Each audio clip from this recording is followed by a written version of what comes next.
సంచి లాభం చిల్లు కొట్టేసింది అని మనం ఒక మాట వాడుతూ ఉంటాం.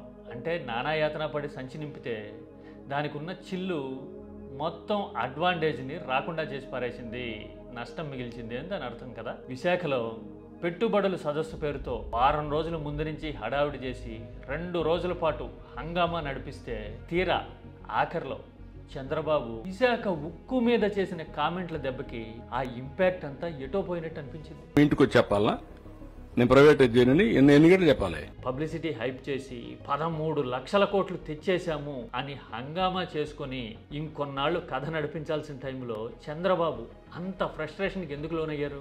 ఎవడు చెప్పాడు? బుద్ధి ఉండాలి, ఏం తీసుకోవాలి. చూశారుగా, లాంటి కామెంట్లు చంద్రబాబు నోటి వెంట రావడం దేనికి సంకేతం? విశాఖ ఉక్కు విషయంలో అసలు కూటమి ప్రభుత్వం కానీ ముఖ్యమంత్రిగా చంద్రబాబు కానీ ఆ ఫ్యాక్టరీ పరిరక్షణకి ఎంతవరకు చర్యలు తీసుకుంటున్నారు, ప్రయత్నాలు చేస్తున్నారు?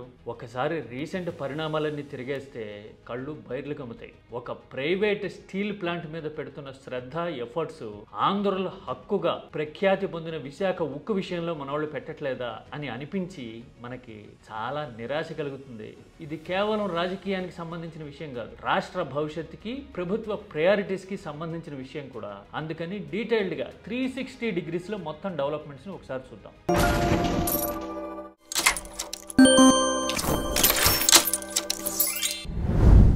చంద్రబాబు నెగిటివిటీని కూడా పాజిటివ్గా తీసుకోవాలి అనే నేచర్కి ఒకప్పుడు కేర్ ఆఫ్ అడ్రస్. నిజమే ఇది నేను చెప్తున్నది. ఆయనతో వ్యక్తిగతంగా మాట్లాడినప్పుడు, రాజకీయంగా మింగుడుపడిన విషయాలను ప్రస్తావించినప్పుడు ఆయన రియాక్షన్ చూసి ఒక్కొక్కసారి నాకు ఆశ్చర్యం అనిపించేది. 2018 సమయంలో జగన్ పాదయాత్ర ఇంపాక్ట్ ఎలా ఉండబోతోంది, టీడీపీకి డూమ్స్ డే వస్తుందా లాంటి టాపిక్ మీద నేను ఎప్పుడన్నా మాట్లాడితే ఆయన చాలా ఓపిక్గా పాజిటివ్గా సిచ్యువేషన్ టర్న్ చేసిన ప్రయత్నాలు నాకు ఇప్పటికీ గుర్తు. ప్రతి సిచ్యువేషన్లోనూ పాజిటివిటీ చూస్తారనమాట చంద్రబాబు అని నాకు అనిపించిన సందర్భాలు చాలా ఉన్నాయి. మరి ఇలాంటి చంద్రబాబు ఈ మధ్యన ఎందుకు తరచుగా అసహనానికి లోనవుతున్నారు? మీడియా కాస్త క్రిటికల్గా, ఛాలెంజింగ్గా ఒక క్వశ్చన్ అడిగిందనుకోండి, అస్సలు తట్టుకోలేని ఫ్రస్ట్రేషన్ ఎందుకు కనపడుతోంది చంద్రబాబులో? మీడియా అంతా పసుపచ్చటి పులిహారే కలుపుతోంది కదా.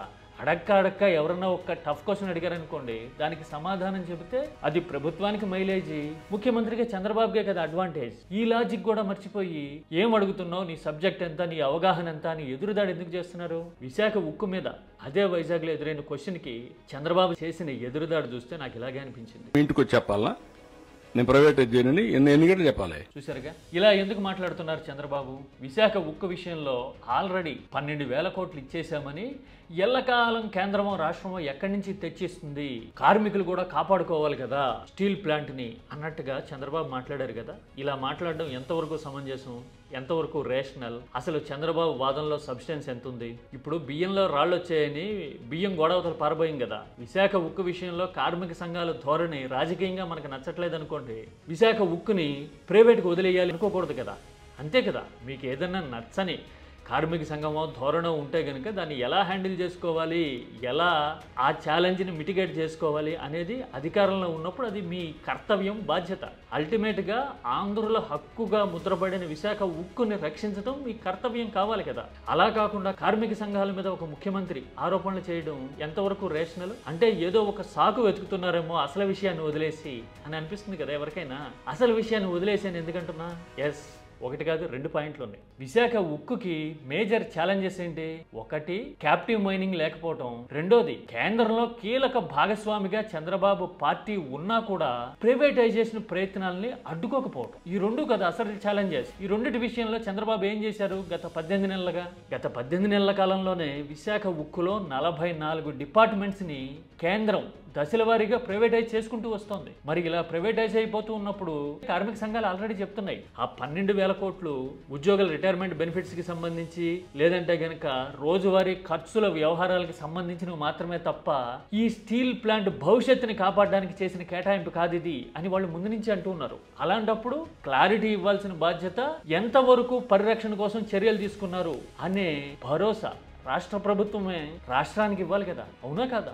పైగా 12,000 కోట్లు ఇచ్చారు కదా, రాష్ట్రమైనా కేంద్రమైనా ఎంత ఇస్తుంది ఎప్పుడు? మీరు కూడా పని చేసి నిలబెట్టుకోవాలి కదా విశాఖ ఉక్కుని. అంటే విశాఖ ఉక్కు క్రైసిస్ లో పడ్డానికి అసలు కారణం ఏంటి? చంద్రబాబుకే కాదు, రాష్ట్రంలో చాలా మంది చదువుకున్న వాళ్ళందరికీ తెలుసు కదా, క్యాప్టివ్ మైనింగ్ లేకపోవటం. అంటే విశాఖ స్టీల్ ప్లాంట్ లో ఉక్కు తయారు చేయడానికి ఐరన్ ఓర్ ఫలానా మైన్ నుంచి తవ్వుకోవచ్చు అనే భరోసా లేకపోవడం. కేంద్రంలో కీలక భాగస్వామిగా ఉన్నప్పుడు, మన మద్దతు మీదే కేంద్రం నడుస్తూ ఉన్నప్పుడు, దేశంలో ఇన్ని ఇనుప ఖనిజపు మైన్లు ఉన్నప్పుడు కేంద్రంతో మాట్లాడి విశాఖ ఉక్కు క్యాప్టివ్ మైనింగ్ ఇప్పించడం అంత పెద్ద విషయమా? అలాంటి అటెంప్ట్స్ ఏమైనా చేశామా అసలు ఈ 18 నెలల కాలంలో? విశాఖ ఉక్కు కోసం అయితే చేయకపోగా అనకాపల్లి సమీపంలో ఆర్సిలర్ మిత్తల్ స్టీల్ ప్లాంట్ పెట్టబోతున్నారట.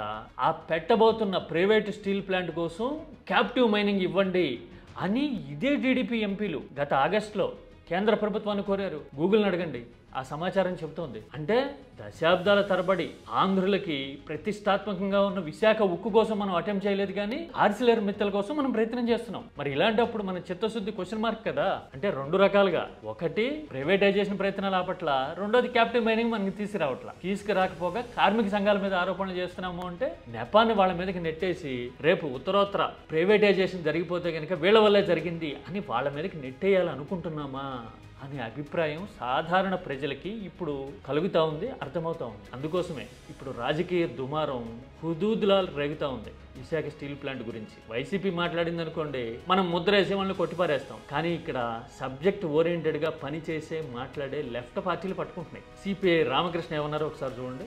పరిశ్రమలన్నీ కూడా ప్రైవేట్ వాళ్ళ చేతుల్లో ఉండాలి, ఎడ్యుకేషన్ ఇన్స్టిట్యూట్స్ అన్ని ప్రైవేట్ చేతికి అప్పచెప్తా ఉన్నావు, మెడికల్ కాలేజీలు ప్రైవేట్కి అప్పచెప్తా ఉన్నావు, టూరిజం డిపార్ట్మెంట్లు 22 హోటల్స్ ఉంటే వాటిని ప్రైవేట్కి అప్పచెప్తా ఉన్నావు. మరి నువ్వు ఎవరిని పరిపాలిస్తావో మాకు అర్థం కావడం. ఎస్, ఈ ప్రశ్నలకి సమాధానం చంద్రబాబు చెప్పగలుగుతారా? ఆయన మాట్లాడిన దాంట్లో రేషనల్ ఉంది కదా. మీకు నిజంగా కమిట్మెంట్ ఉంటే గనక విశాఖ ఉక్కు పరిరక్షణ కోసం ఏం చర్యలు తీసుకున్నారో చెప్పాలి అని అడుగుతున్నారు. చెప్పగలుగుతారా? మరి ఒక సిపిఐఏ కాదు, సిపిఎం జనరల్ సెక్రటరీ బేబీ చంద్రబాబుకి ఒక బ్రహ్మాండమైన సవాల్ విసిరారు ఇంతకుముందు. నేను కీటాక్స్ లో మీకు చూపించేది ఆల్రెడీ. అదేంటో తెలుసా? Will Chandrababu Naidu have the courage and guts to do what Pinarayi Vijayan did in Kerala? Yes. కేరళలో ప్రభుత్వ రంగ సంస్థల్ని ఇలాగే మోడీ ప్రభుత్వం ప్రైవేటైజ్ చేయబోతే రాష్ట్ర ప్రభుత్వమే తమ ఖజానా నుంచి ఖర్చు పెట్టి ఆ ప్రభుత్వ రంగ సంస్థల్ని ఓన్ చేసుకుందట. ప్రజా ప్రయోజనాలు కాపాడడం అంటే ఇది. కేరళలో మా ప్రభుత్వం అలా చేసింది. మరి విశాఖ ఉక్కుని రక్షించాలి అని మీకు చిత్తశుద్ధి ఉంటే గనక రాష్ట్ర ప్రభుత్వం తరపున కొనేసుకోవచ్చు కదా విశాఖ ఉక్కుని కేంద్రం నుంచి అని సిపిఎం సవాల్ విసిరింది. మరి దీనికి సమాధానం ఏంటి? చంద్రబాబు చెప్పగలరా? మనం ప్రైవేటైజేషన్ సన్నాహాలని ప్రయత్నాలని ఆపట్లా, క్యాప్టివ్ మైనింగ్ గురించి మాట్లాడట్లా, పోనీ కనీసం స్టీల్ అథారిటీ ఆఫ్ ఇండియా లాంటి సంస్థలో అయినా విశాఖ ఉక్కుని విలీనం చేస్తే ఆల్రెడీ క్యాప్టివ్ మైనింగ్ లాంటి ఇష్యూస్ కానీ పనితీరుకి సంబంధించిన ఛాలెంజెస్ కానీ అన్ని మిటిగేట్ అవుతాయి. జాతీయ స్థాయి గ్రిడ్ తో అనుసంధానం అయిపోతుంది కాబట్టి రాష్ట్ర ప్రయోజనాలు కాపాడినట్టు ఉంటుంది, ప్రభుత్వ రంగ సంస్థని పరిరక్షించినట్టు ఉంటుంది కదా. మరి అలాంటి ప్రయత్నం కూడా చేయట్లా. మరి ఇలాంటివన్నీ చేయకపోగా ఎవరైనా క్వశ్చన్ చేస్తే మాత్రం వాళ్ళ మీద ఎదురుదాడి చేసి ఎవడు చెప్పాడు లాంటి పదాలు 75-76 సంవత్సరాల వయసున్న నాయకుడి నోటి వెంట రావటం చూస్తే సమాధానం లేదా, అందుకే సౌండ్ పెరుగుతోందా అనే డౌట్ ప్రజలకు వచ్చేసే పరిస్థితి ఉంది ఇప్పుడు. అయితే విశాఖ ఉక్కు ఛాలెంజెస్కి సమాధానం చెప్పాలి, లేదంటే గనక లెఫ్ట్ పార్టీలు అడుగుతున్న ప్రశ్నలకి అసలు ఆన్సర్ ఏంటో ఇవ్వగలగాలి. విశాఖ ఉక్కుని ఇలా కాపాడుతున్నాం అని రోడ్ మ్యాప్ చూపించగలగాలి. అంతేగాని అడిగిన వాళ్ళ నోరు మూయిస్తే గనక అసలు ప్రశ్నకి సమాధానం దొరికినట్టు కాదు కదా. చంద్రబాబు ఎందుకో ఈ మధ్యన ఇలాంటి రేషనల్ని కూడా మర్చిపోయి చాలా అసహనానికి లోనవుతూ ఉన్నారు. 13 లక్షల కోట్లు పెట్టుబడి తెచ్చేసే సామర్థ్యం ముఖ్యమంత్రికి ఉన్నప్పుడు మరి ఆఫ్టర్ ఆల్ ప్రభుత్వ రంగంలో ఉన్న ఒక ఏకైక స్టీల్ ప్లాంట్ని కాపాడలేని పరిస్థితి ఎందుకుందంటారు?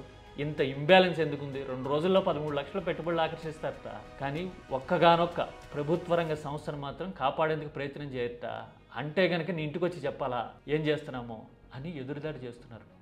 ఎలా చూడాలి ఇలాంటి పరిస్థితిని? ఆలోచనతో రాష్ట్ర ప్రయోజనాల దృష్ట్యా మీ థాట్స్ షేర్ చేయండి.